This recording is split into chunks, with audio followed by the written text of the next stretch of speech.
Hello, good morning students.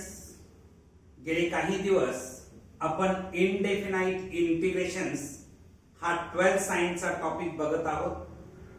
याच्यामध्ये आपण exercise 3.2a पाहत होतो.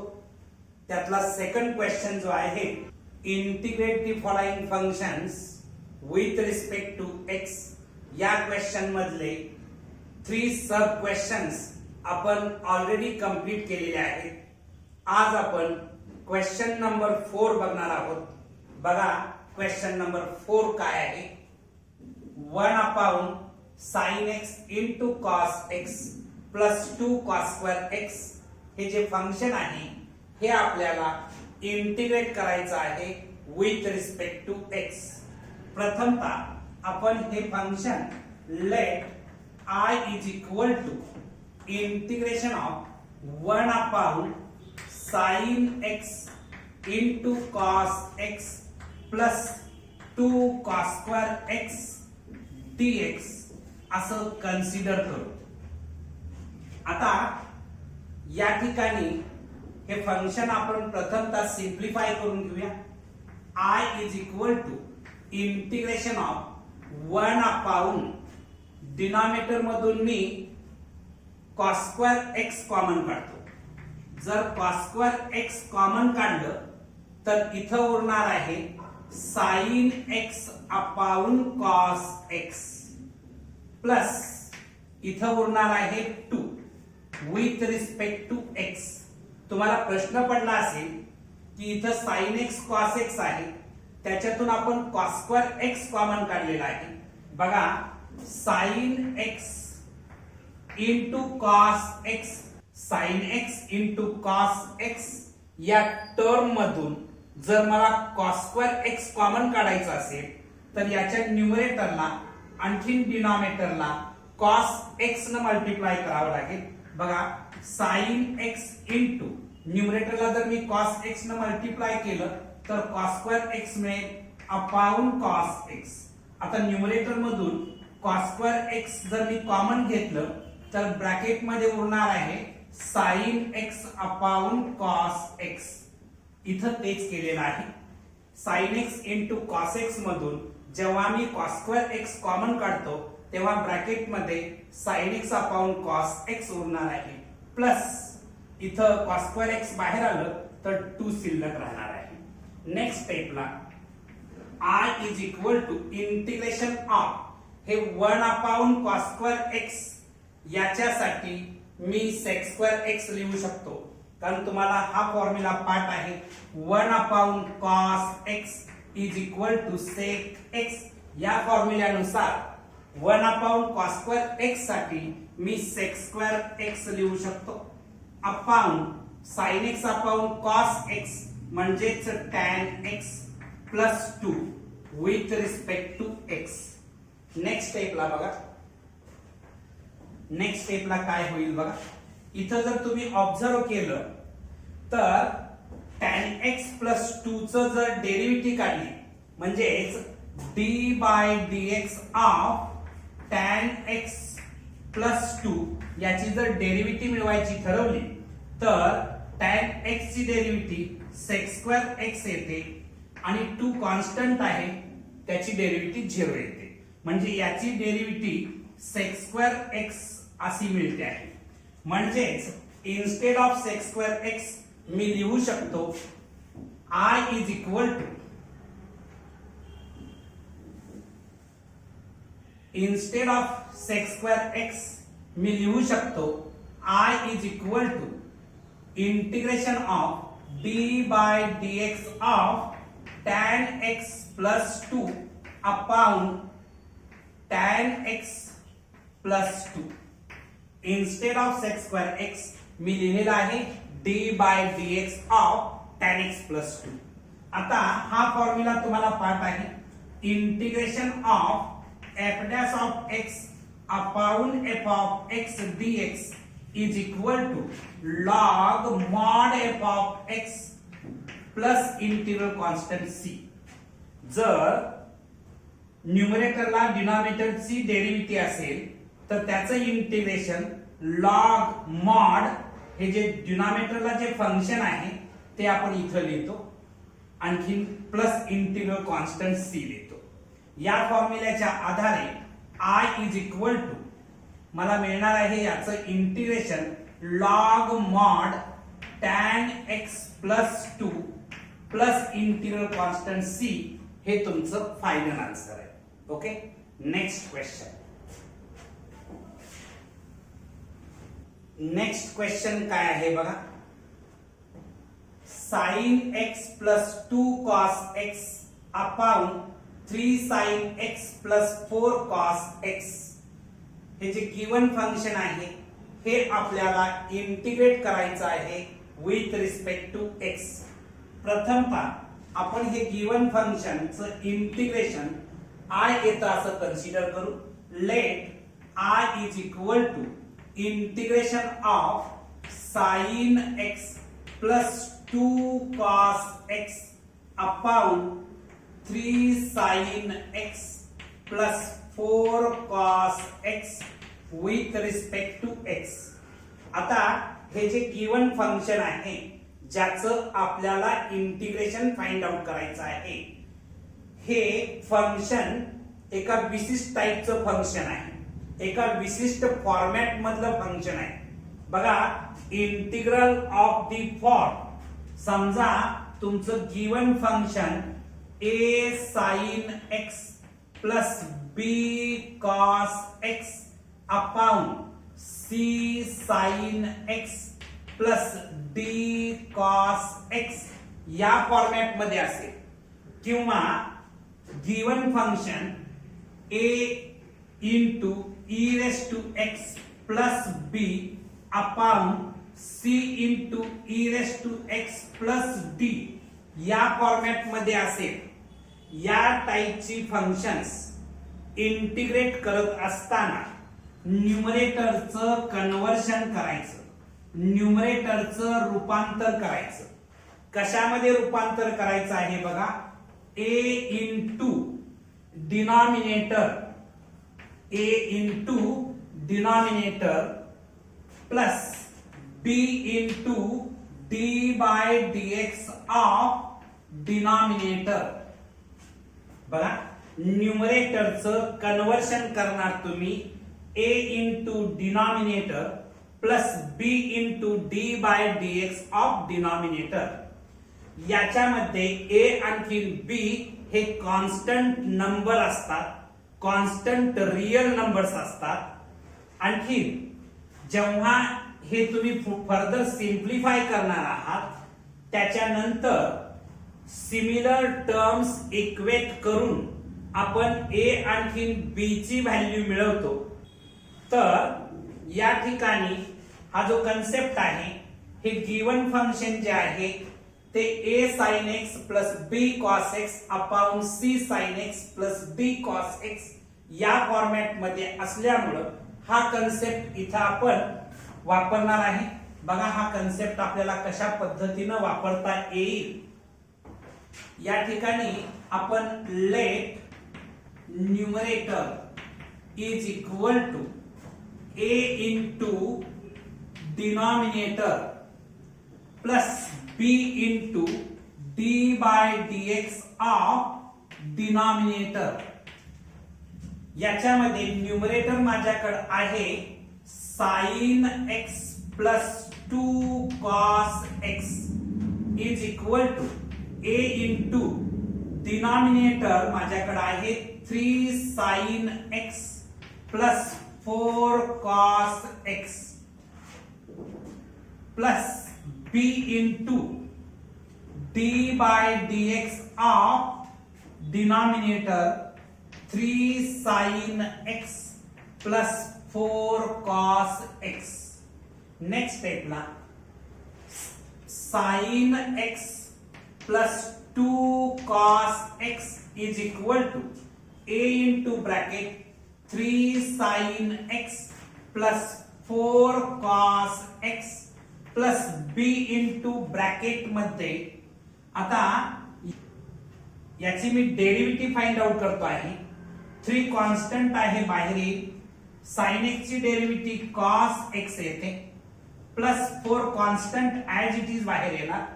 cos x ची डेरिव्हेटिव्ह मायनस साइन x येते, bracket complete.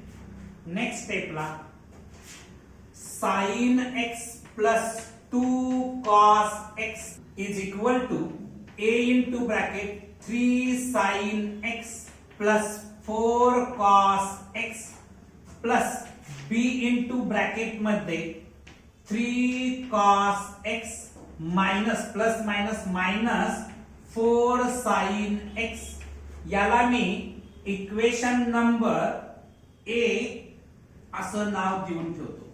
Equation number A असं नाव देऊन ठेवतो कारण नंतर आपल्याला या ठिकाणी ए अँड बी च्या व्हॅल्यू पुट कराव्या लागतील.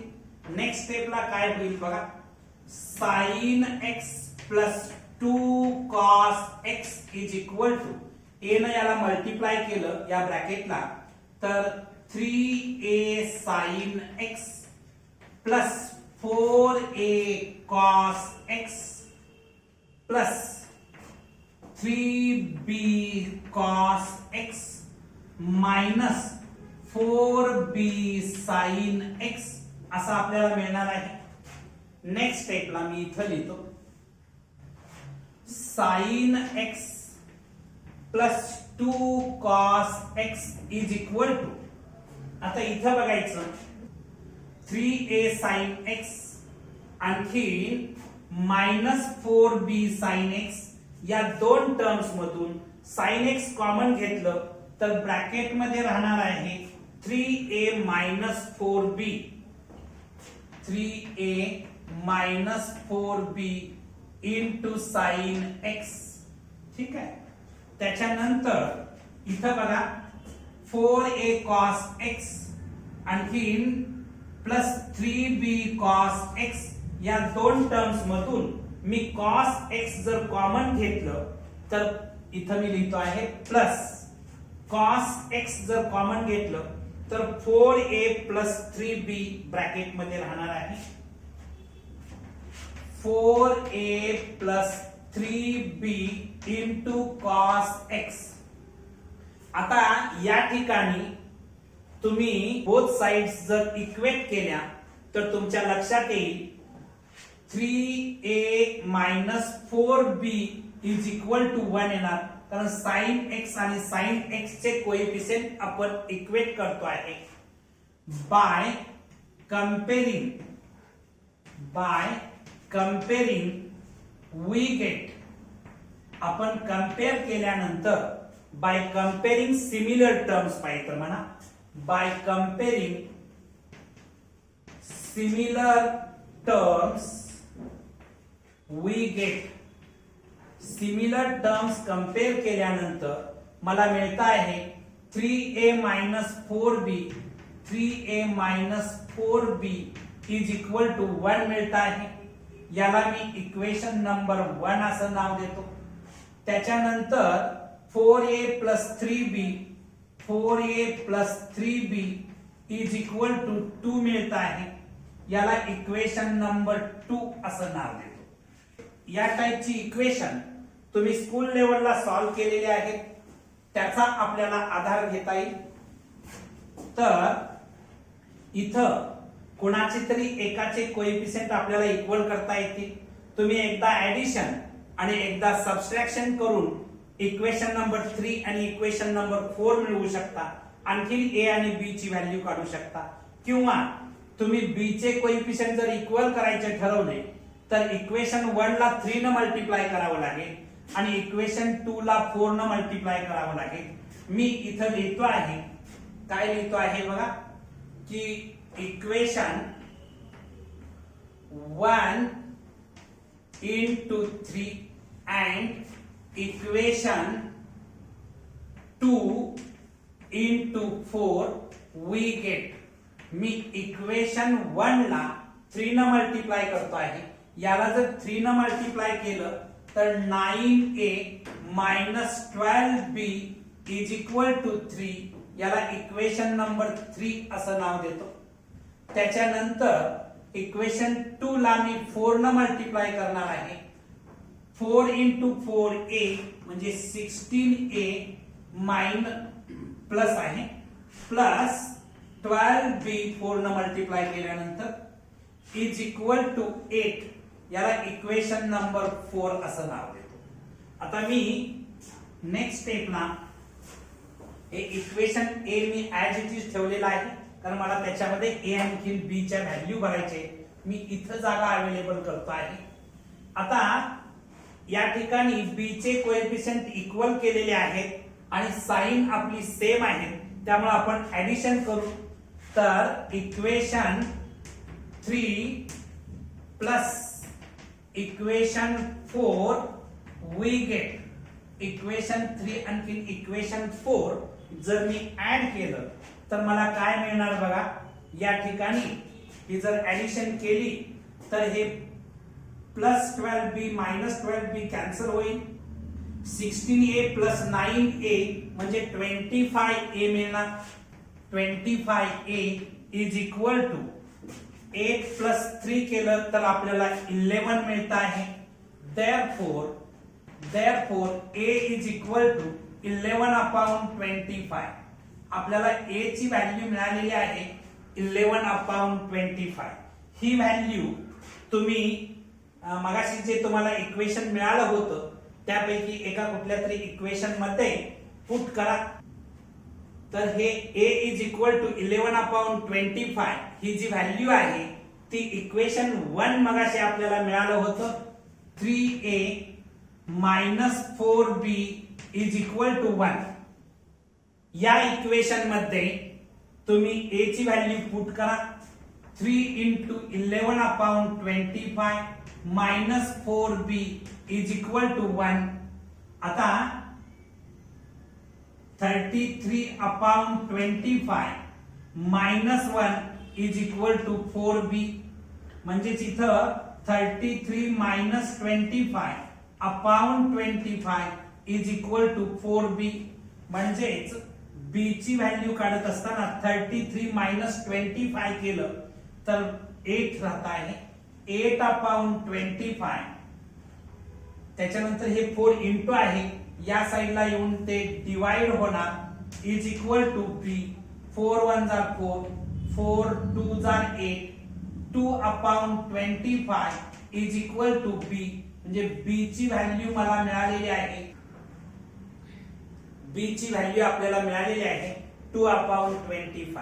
म्हणजेच ही जी व्हॅल्यू a आणखी b ची आलेली आहे ती जर मी या इक्वेशन 1 मध्ये सबस्टिट्यूट केली तर sin x plus 2 cos x is equal to a च्या ठिकाणी मी काय भरणार आहे 11 अपॉन 25.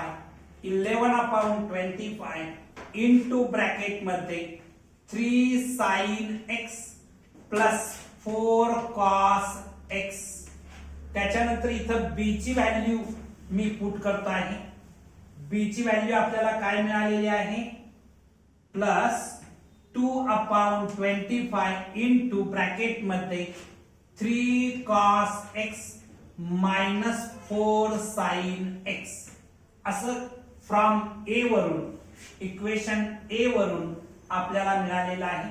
मी आता हे सगळं रब करून टाकतो आहे. ठीक आहे. आपण a आणखी b ची व्हॅल्यू फाइंड आउट केली. a आणखी b ची व्हॅल्यू फाइंड आउट केल्यानंतर आता हे जे गिवन फंक्शन आहे ते काय होणार बघा.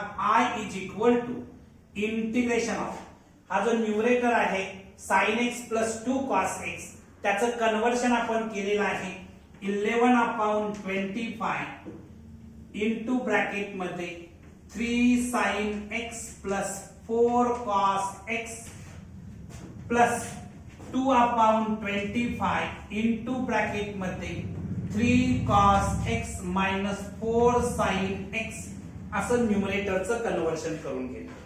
Upon denominators as it is लिहिणार. काय लिहिणार बघा 3 sin x plus 4 cos x with respect to x. Okay. Next स्टेपला आता मी इथं वरती जागा उपलब्ध करतो आहे. हे कन्वर्शन तुमच्या लक्षात आलं असेल. न्यूमरेटरचं कन्वर्शन आपण करून घेतलं.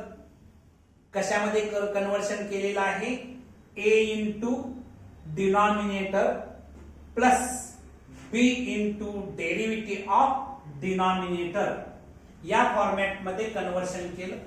आता तुमचं इंटिग्रेशन जे आहे I is equal to integration of, मी इथं डिनॉमिनेटर सेपरेट करतो आहे, काय करतो बघा, 11/25 into bracket 3 sin x plus 4 cos x upon 3 sin x plus 4 cos x मध्ये प्लस आहे, प्लस 2/25 इंटू ब्रॅकेट मध्ये 3 cos x minus 4 sin x upon 3 sin x plus 4 cos x. इथं फक्त मी डिनॉमिनेटर सेपरेट केला. आता 3 sin x plus 4 cos x, आणखीन हे 3 sin x plus 4 cos x cancel होईल. नेक्स्ट स्टेपला काय येणार बघा, नेक्स्ट स्टेपला आपल्याला काय मिळतं, तर इथं I is equal to integration of, मी इंटिग्रेशन पण सेपरेट करतो, या ठिकाणी I इज इक्वल टू हे 11/25 कॉन्स्टंट आहे, इंटिग्रेशनच्या बाहेर I is equal to 11/25 into integration, इथं 1 उरणार आहे, इंटिग्रेशन ऑफ 1 dx. इथं विथ रिस्पेक्ट टू x लिहायचं विसरलेलं आहे, ते मेन्शन करा, ठीक आहे. प्लस इथं 2/25 कॉन्स्टंट आहे, इंटिग्रेशनच्या बाहेर येईल 2/25 into integration of 3 cos x minus 4 sin x upon 3 sin x plus 4 cos x with respect to x. Next स्टेपला I is equal to 11/25 into integration of 1 dx plus 2/25 into integration of, तुम्ही जर इथं observe केलं तर 3 sin x plus 4 cos x ची derivative 3 cos x minus 4 sin x येते, म्हणजे numerator ही डिनॉमिनेटरची derivative आहे, म्हणजे न्यूमरेटरला डिनॉमिनेटरची डेरिव्हेटिव्ह आहे. त्यामुळे मी असं लिहू शकतो d by dx of 3 sin x plus 4 cos x upon 3 sin x plus 4 cos x with respect to x. Next स्टेपला काय होईल बघा, I इज इक्वल टू 11/25 1 चं integration with respect to x, x येतं, प्लस 2/25 इंटू, आता हा formula तुम्हाला पाठ आहे, integration of f dash of x upon f of x dx. न्यूमरेटरला डिनॉमिनेटरची डेरिव्हेटिव्ह असेल तर याचं इंटिग्रेशन लॉग मॉड, हे जे डिनॉमिनेटरचं जे फंक्शन आहे ते आपण मॉड मध्ये लिहितो, प्लस c लिहितो. तर या फॉर्म्युल्यानुसार इथे येणार आहे याचं integration log mod 3 sin x plus 4 cos x plus integral constant c, हे तुमचं फायनल आन्सर आहे.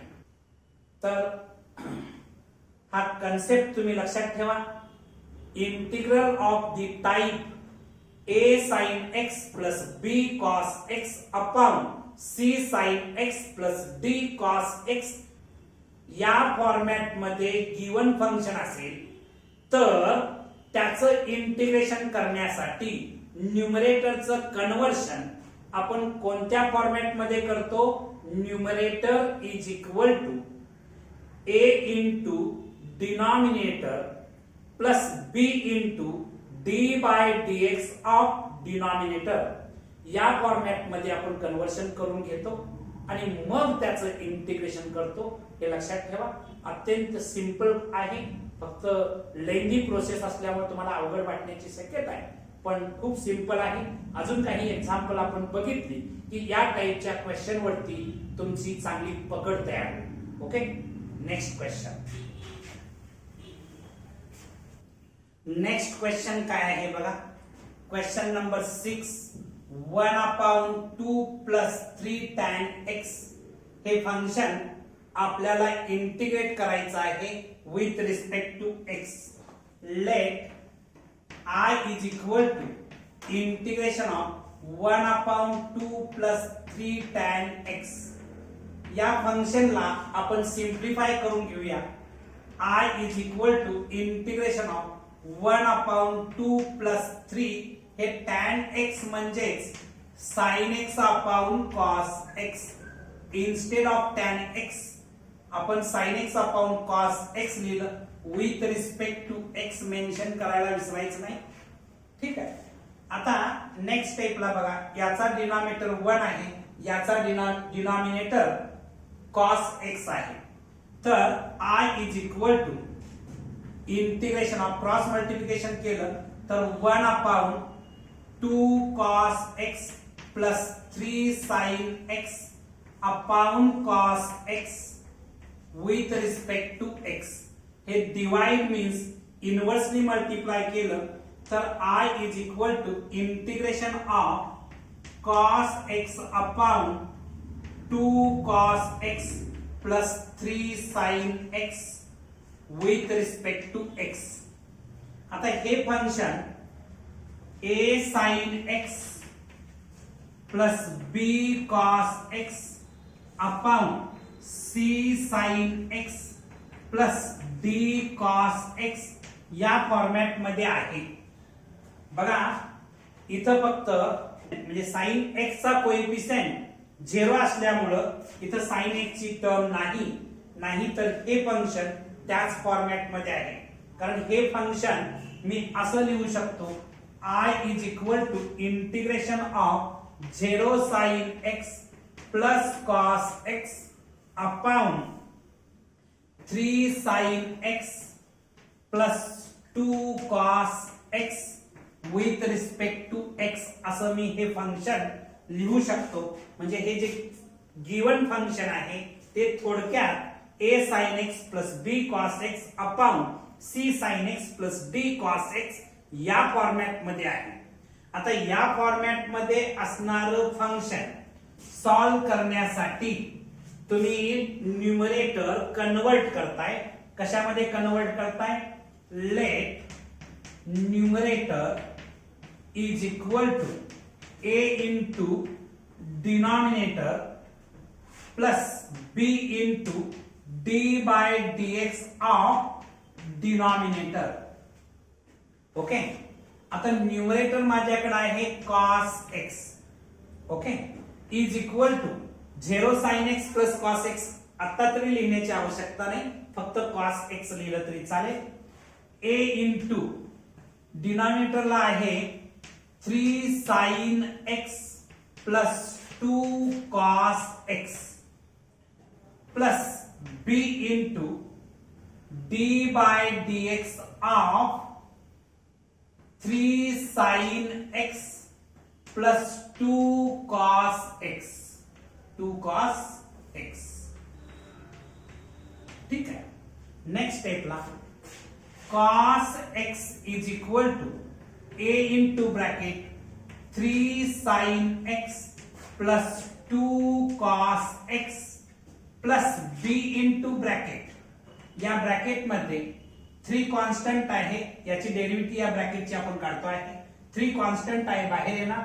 sin x ची डेरिव्हेटिव्ह cos x येणार आहे प्लस 2 cos x ची डेरिव्हेटिव्ह मायनस sin x येणार आहे. ओके. नेक्स्ट स्टेपला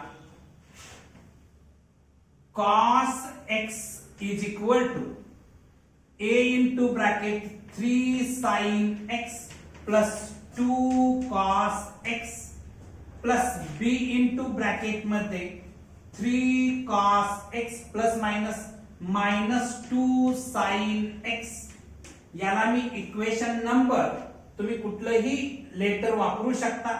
समजा मी काहीतरी डी नाव दिलं. ओके, या इक्वेशनला डी असं नाव दिलं. आता याला फर्दर सिंप्लिफाय करूया. cos x is equal to, a न या ब्रॅकेटला मल्टिप्लाय केलं तर 3a sin x plus 2a cos x plus 3b cos x minus 2b sin x असं याचं मल्टिप्लिकेशन येईल. नेक्स्ट स्टेपला cos x is equal to, इथं 3a sin x आहे, आणखी मायनस 2b sin x आहे. हे आपण एकत्रित केलं, त्याच्यातून sin x कॉमन घेतलं तर आपल्याला मिळणार आहे 3a minus 2b into sin x. Okay, त्याच्यानंतर 2a cos x आणखी 3b cos x या दोन टर्म्स आपण एकत्रित केल्या तर आपल्याला काय मिळेल बघा, 2a plus 3b cos x असं मिळेल का. नेक्स्ट स्टेपला बघा, थोडक्यात इथं आपल्याला 0 sin x plus cos x असा आहे. तुम्ही या टर्म्स जर इक्वेट केल्या किंवा कम्पेअर केल्या, इथं मी जागा उपलब्ध करतो आहे बघा, इथं जागा अवेलेबल करतो मी.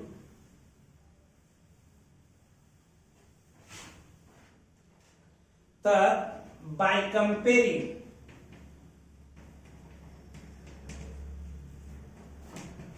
Similar terms we get, similar terms जर मी कंपेअर केल्या तर आपल्याला काय मिळेल बघा, 3a मायनस 2b ची व्हॅल्यू 0 मिळेल. 3a minus 2b is equal to 0 मिळेल. आणखी 2a प्लस 3b ची व्हॅल्यू 1 मिळणार आहे. 2a plus 3b is equal to 1. याला मी इक्वेशन नंबर 1 असं नाव देतो, याला मी इक्वेशन नंबर 2 असं नाव देतो. इथं a चे किंवा b चे कुणाचेही कोएफिशिएंट इक्वल नाही. मी काय करतो आहे की इक्वेशन 1 ला 3 न मल्टिप्लाय करतो. इक्वेशन 1 इंटू 3 अँड इक्वेशन 2 ला 2 न मल्टिप्लाय करतो. Equation 2 into 2 we get. आता आपल्याला काय मिळेल बघा, वी गेट, तर 1 ला मी 3 न मल्टिप्लाय केलं तर 9a minus 6b is equal to 0.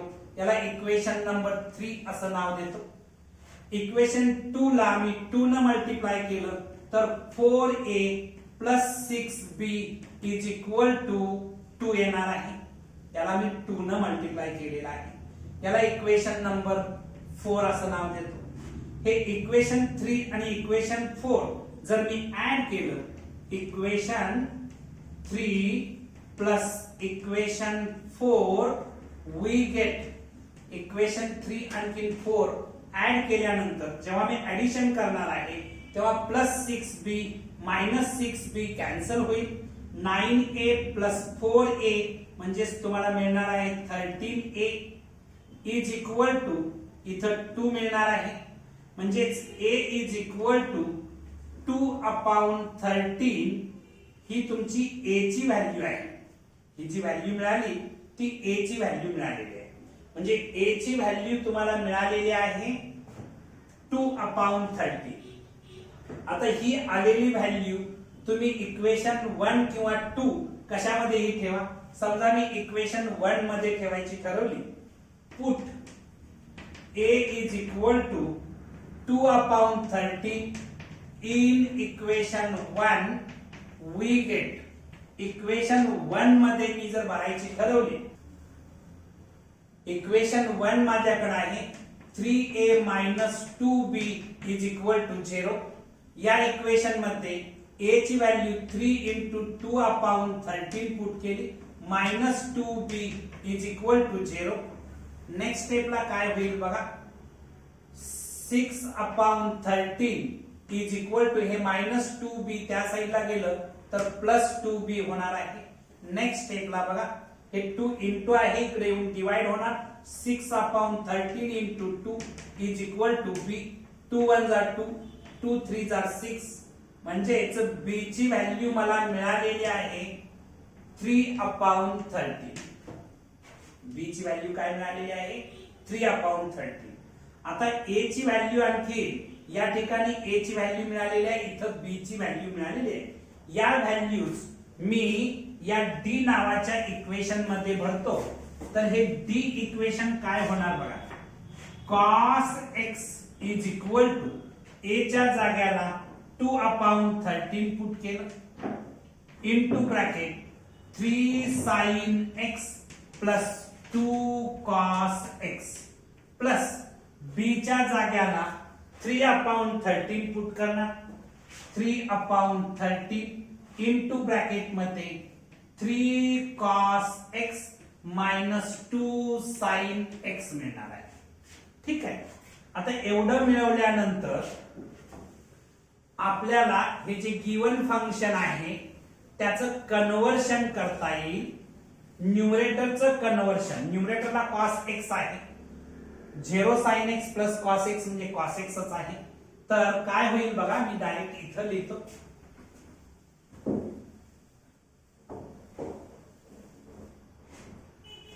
I is equal to integration of न्यूमरेटरच्या जाग्याला 2/13 into bracket 3 sin x plus 2 cos x plus 3/13 into bracket 3 cos x minus 2 sin x upon असणार आहे 3 sin x plus 2 cos x. हे जे function आहे ते convert अशा पद्धतीने झालं with respect to x. Okay. Next स्टेपला मी आता या ठिकाणी डिनॉमिनेटर सेपरेट करतो. I is equal to integration of 2/13 into bracket 3 sin x plus 2 cos x upon 3 sin x plus 2 cos x plus 3/13 into bracket मध्ये 3 cos x minus 2 sin x upon 3 sin x plus 2 cos x with respect to x. Next स्टेपला हे 3 sin x plus 2 cos x cancel होईल. Okay. इथं काय शिल्लक राहणार आहे, आता इंटिग्रेशन सुद्धा मी सेपरेट करतो. I is equal to 2/13 into integration of, इथं शिल्लक राहणार आहे 1 dx प्लस हे 3/13 कॉन्स्टंट आहे, इंटिग्रेशनच्या बाहेर घेतलं तर इंटिग्रेशन ऑफ इथं बघायचं 3 cos x minus 2 sin x upon 3 sin x plus 2 cos x with respect to x. I is equal to 2/13 into integration of 1 dx plus 3/13 into integration of. इथं जर तुम्ही ऑब्झर्व केलं तर डिनॉमिनेटरला जे फंक्शन आहे त्याची डेरिव्हेटिव्ह न्यूमरेटरला दिसते आहे. हे 3 as it is, sin x ची डेरिव्हेटिव्ह cos x, त्याच्यानंतर 2 as it is, cos x ची डेरिव्हेटिव्ह मायनस sin x, म्हणजेच न्यूमरेटरला डिनॉमिनेटरची डेरिव्हेटिव्ह आहे आणि त्यामुळे मी हे असं लिहू शकतो d by dx of 3 sin x plus 2 cos x upon 3 sin x plus 2 cos x with respect to x. Next स्टेपला मी इथं जागा अवेलेबल करतो आहे. बघा आता नेक्स्ट स्टेपला काय होईल.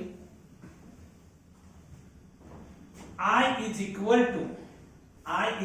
to 2 upon 13 1च integration with respect to x येणार आहे plus 3 upon 13 as it is. इथं हा फॉर्म्युला तुम्हाला पाठ आहे. Integration of f dash of x upon f of x is equal to log mod f of x plus c. या फॉर्म्युल्यानुसार इथं न्यूमरेटरला डिनॉमिनेटरची डेरिव्हेटिव्ह असल्यामुळं या फॉर्म्युल्यानुसार log mod 3 sin x plus 2 cos x plus integral constant c हे तुमचं final answer असणार. Okay, next question काय आहे बघा. Question number 7. 4 e raised to x minus 25 upon 2 e raised to x minus 5.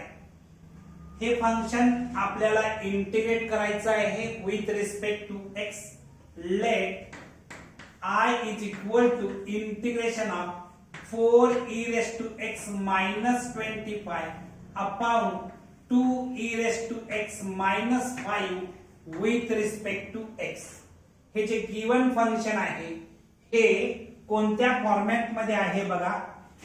a into e raised to x plus b upon c into e raised to x plus d या format मध्ये आहे. जर given function या format मध्ये असेल तर या format मधल्या फंक्शनला इंटिग्रेट करण्यासाठी आपण न्यूमरेटरला कन्वर्ट करतो आहे a into denominator plus b into d by dx of denominator असं कन्वर्शन आपण करतो आहे. आणखी नंतर हे कंपेअर करून a आणखी b ची व्हॅल्यू सुद्धा आपण फाइंड आउट करतोय. याच्या आधीचं एक्झाम्पल ज्या पॅटर्न मध्ये होतं त्याच पॅटर्न मधलं हे एक्झाम्पल आहे. इथं फक्त साइन कॉसच्या ऐवजी थोडक्यात e raised to x आहे, एवढाच फरक आहे. Let numerator is equal to a into denominator plus b into d by dx of denominator. म्हणजेच 4 e raised to x minus 25 is equal to a into bracket मध्ये 2 e raised to x minus 5 plus b into d by dx of 2 e raised to x minus 5. Next स्टेपला 4 e raised to x minus 25 is equal to a into bracket 2 e raised to x minus 5 plus b into bracket 2 constant आहे. याची derivative find out करत असताना 2 constant असल्यामुळे 2 बाहेर घेतलं. e raised to x ची derivative e raised to x minus 5 constant आहे, कॉन्स्टंटची derivative ठेवूया. थोडक्यात 4 e raised to x minus 25 is equal to a into bracket 2 e raised to x minus 5 plus b into bracket 2 e raised to x असं मला मिळालेलं आहे. याला मी equation number काहीतरी D नाव देतो. ठीक आहे. आता मी याला फर्दर सिंप्लिफाय करतो आहे. 4 e raised to x minus 25 is equal to या a न या ब्रॅकेट मध्ये मल्टिप्लाय करूया. 2a e raised to x येणार मायनस 5a मला मिळणार आहे plus 2b e raised to x मिळणार आहे. मी आता इथं 4 e raised to x minus 25 is equal to आता बघा 2a e raised to x 2b e raised to x याच्यातून e raised to x जर कॉमन घेतलं तर मला मिळणार आहे 2a plus 2b into e raised to x minus 5a minus 5a. तुम्ही सिमिलर टर्म्स जर कंपेअर केल्या by comparing similar terms we get similar terms compare केल्यानंतर मला मिळणार आहे 2a plus 2b is equal to 4 मिळणार. e चा coefficient इथं 2a plus 2b आहे, इथं e raised to x चा कोएफिशियंट 4 आहे. ओके, इथं मी 2 न जर डिवाइड केलं तर a plus b is equal to 2 मिळणार. याला इक्वेशन नंबर 1 असं नाव देतो. त्याच्यानंतर इथं बघायचं 5a इज इक्वल टू 25 मिळत आहे. 5a is equal to 25. therefore a is equal to 5 मिळणार आहे. a ची व्हॅल्यू मला काय मिळते आहे 5 मिळते आहे. ही व्हॅल्यू इक्वेशन 1 मध्ये पुट करूया. a is equal to 5 in equation 1 we get equation 1 मध्ये जर मी पुट केली तर 5 plus b is equal to 2, b is equal to 2 minus 5, b is equal to minus 3 मिळत आहे. b ची व्हॅल्यू मला मायनस 3 मिळते आहे. नेक्स्ट आपण हे जे d नावाचं जे इक्वेशन आहे त्याच्यामध्ये जर त्या व्हॅल्यू पुट केल्या तर मला काय मिळेल बघा. 4e raised to x minus 25 is equal to a च्या जाग्याला मी पुट करणार आहे काय मिळालेली आहे a ची व्हॅल्यू 5 मिळालेली आहे. तर इथं 5 into bracket 2e raised to x minus 5 plus b च्या जाग्याला मी मायनस 3 पुट करणार आहे. Minus 3 into bracket 2e raised to x. ठीक आहे, हे न्यूमरेटरचं कन्व्हर्शन झालेलं आहे. ओके, आता तुमचं जे गिवन फंक्शन आहे ते गिवन फंक्शन मी कसं लिहू शकतो बघा. इथं मी सगळी जागा अवेलेबल करतो आहे.